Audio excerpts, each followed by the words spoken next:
আসসালামাইকুম বন্ধুরা, আজকে একবারে নতুন একটা রান্নার ভিডিও নিয়ে এসেছি। এটা আমিও কখনো খাইনি, শুধু কুমিল্লা দিয়ে খেলাম।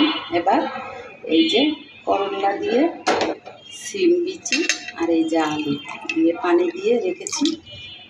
সিম বিচি, আলু আর করলা দিয়ে, আর এখানে শুটকি নিয়েছি, লইট্টা শুটকি।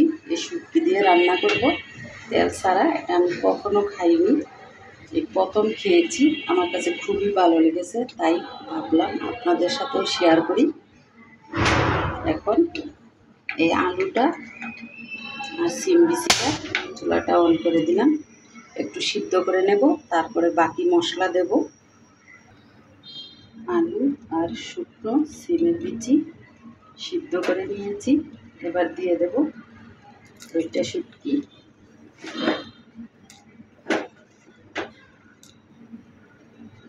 আর দেব পরিমাণ মতন হলুদ গুঁড়া,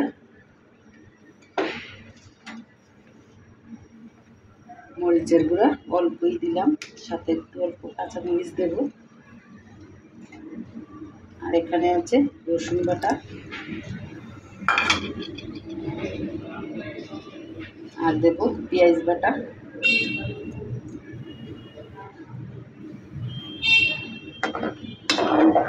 কিছু নেড়ে চেড়ে একটু মিশিয়ে দেব।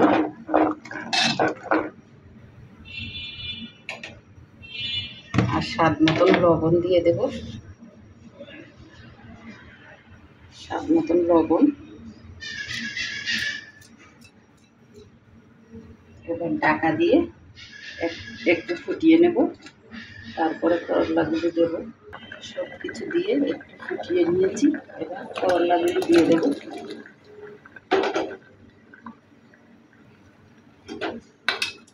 নেড়ে চেড়ে দেবো।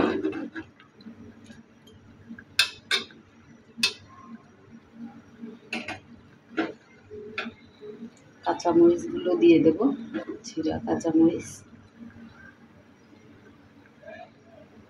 এবার ভালোভাবে করলা সিদ্ধ করে নেব। সব কিছু সিদ্ধই আছে, শুধু পরেই করলাটা দিলাম, সিদ্ধ করে নেব।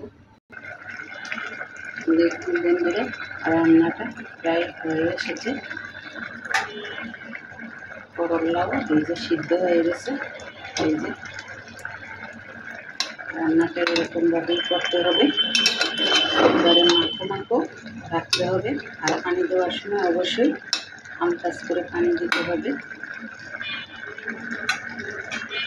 এবার ঢেলে তারপরে দেখাচ্ছি কীরকম হয়েছে। দেখুন বন্ধুরা, রান্নাটা কীরকম হয়েছে, কালারটা এরকমই হবে। আর খুব সুন্দর একটা গন্ধ বের হয়েছে। আমি এটা খেয়ে কুমিল্লা যেরকম খেয়ে স্বাদ পেয়েছি, সেভাবে যদি স্বাদ পাই তাহলেই আমি ভিডিওটা পরের দিন ছাড়বো। আর এটা খেতে খুবই ভালো লাগে, আমি কখনো এভাবে খাইনি। এভাবে শুকনো সিমের বিচি দিয়ে, সিমের বিচিগুলো আগে ভেজে নেবেন, ভেজে তারপরে কয়েকটা আলু দিয়ে, করলা দিয়ে, এভাবে শুটকি দিয়ে রান্না করে খেয়ে দেখবেন, এটা খেতে খুবই ভালো লাগে। আর আমি অবশ্যই এটা নিজে খেয়ে যদি ভালো লাগে তারপরে ভিডিওটা ছাড়বো, কারণ আমি কুমিল্লা খেয়ে এত স্বাদ পেয়েছি বন্ধুরা, যেটা বলার মতো না।